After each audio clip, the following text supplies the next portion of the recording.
Muy buenos días. Ya es domingo. Es día de que preparemos nuestro corazón para tener un encuentro con Dios, para escuchar su palabra. Recuerda, el Evangelio siempre es palabra de sabiduría para nuestro diario vivir. Solamente que a veces nosotros estamos durmiendo, que no somos capaces de escuchar lo que Dios quiere decirnos. Y te voy a decir algo. Este evangelio, espero que hayas estado poniendo atención durante todos estos domingos consecutivos, porque ya vamos en el quinto, pudiéramos decir, es la quinta parte de una misma historia y todavía la próxima semana va a continuar. Era la multiplicación de los panes y viene con ello un sermón muy profundo de Jesús, una predicación, un discurso, una revelación que a la gente se le hizo muy fuerte. Y ya la próxima semana vamos a ver cómo ese lenguaje de Jesús escandalizó a los que lo escuchaban y terminaron yéndose. Hoy llegamos a ese punto culminante de la predicación que Jesús hace, de la revelación que Jesús hace.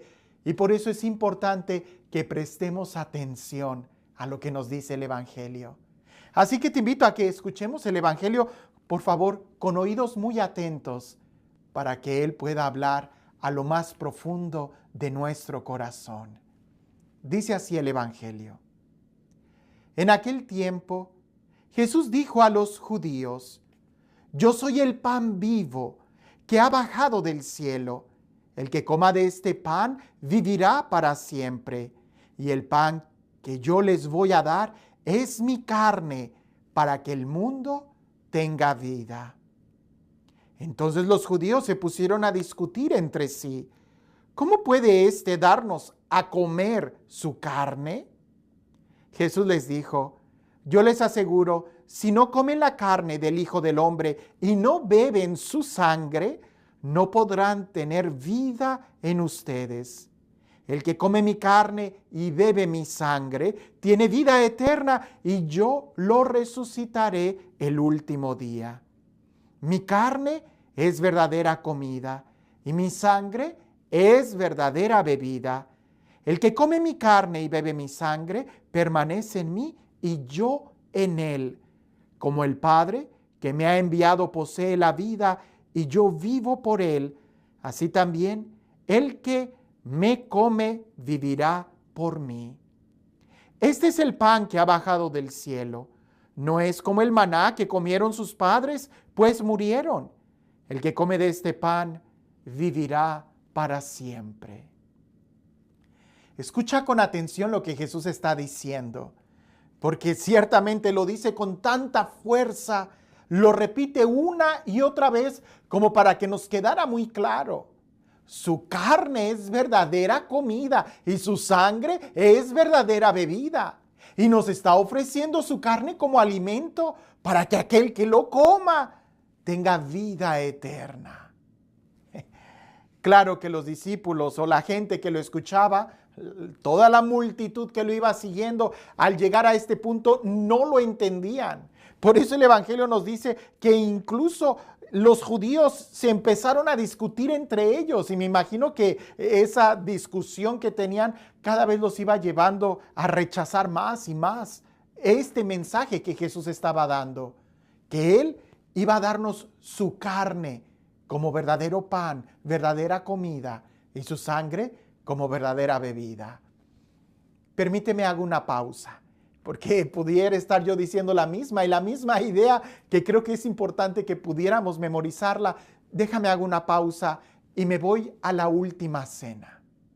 Sabemos lo que sucedió en la última cena. Jesús instituye la Eucaristía, pero quiero quedarme con la primera frase que utiliza San Juan, el mismo que escribió estas líneas que estamos leyendo el día de hoy. Cuando habla de la última cena, San Juan dice que Jesús, habiendo amado a los suyos, decidió amarlos hasta el extremo. Y para San Juan, el amor extremo de Jesús no es la cruz, sino más bien el que Él haya querido quedarse con nosotros en la Eucaristía. Jesús les dice a los discípulos: mi sangre, verdadera bebida, mi carne, verdadera comida. Y es que entendamos esto. La sangre tenía dos efectos totalmente diferentes en el Antiguo Testamento. El primer efecto era como pecado. Nadie podía tocar la sangre de otra persona porque quedaba contaminado, una herida. Por eso la lepra era tan peligrosa, porque contagiaba, la persona quedaba en pecado. E incluso si leemos estrictamente la Torá, nos vamos a dar cuenta que las mujeres cuando están en los días de la menstruación estaban como impuras. Y solamente podían sentarse en una única silla, porque si tocaban otra silla, la contaminaban. Y nadie podía tocar la sangre. Por eso los judíos dicen, este no puede darnos su sangre, nos va a contaminar. ¿De qué está hablando? El otro efecto que tenía la sangre en el Antiguo Testamento era la sangre ritual, la sangre que purifica. Fíjate bien. La sangre derramada afuera del rito contaminaba y la sangre que se derramaba en el rito, en el holocausto, en el sacrificio, en el templo, era la que purificaba. Entonces los judíos no entendían. ¿Cómo nos va a dar su sangre? No podemos tocarlo. Si él está sangrando, quedamos todos contaminados. Pero por otro lado, no se va a ofrecer él como sacrificio para que nosotros podamos beberlo. Y resulta que sí se ofreció como sacrificio. Él muere en la cruz por ti, por mí, por todos nosotros. Su sangre nos limpia. Así como en el Antiguo Testamento, cuando se presentaba un cordero, se degollaba, el sacerdote tomaba la sangre de ese cordero y la tenía que rociar sobre la persona que presentaba el sacrificio. Por eso San Pablo en la carta a los Hebreos nos dice que si la sangre de corderos tenía poder para perdonar pecados, cuánto no más la sangre del Hijo de Dios va a limpiar nuestros pecados.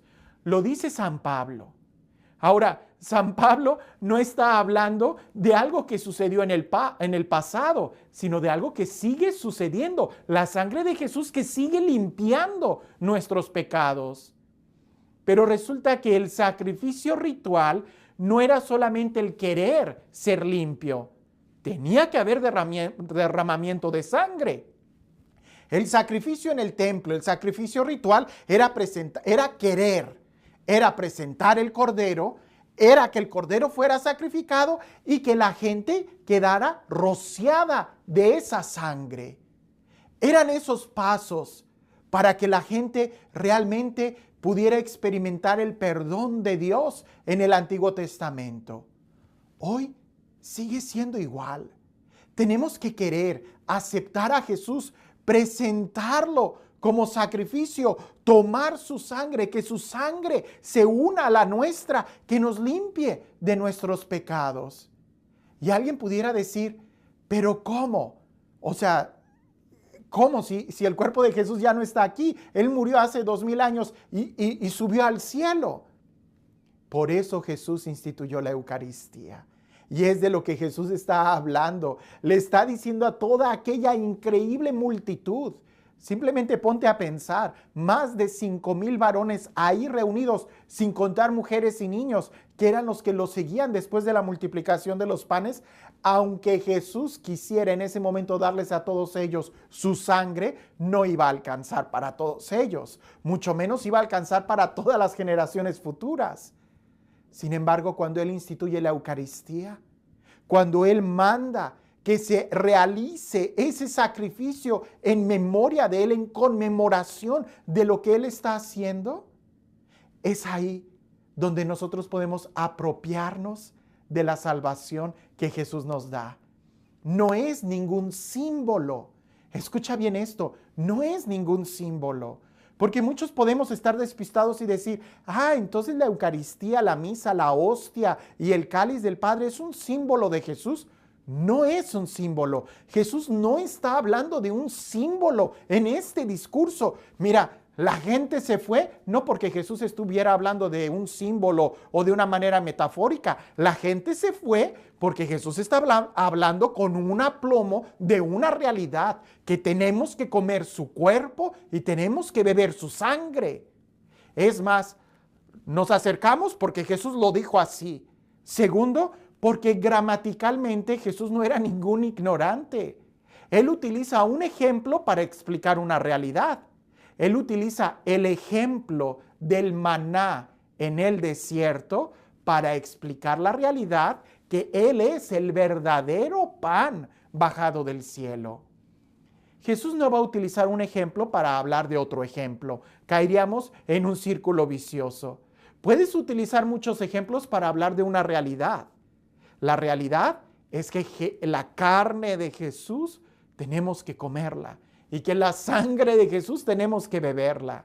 La pregunta es, ¿y cómo lo hago? En la Eucaristía.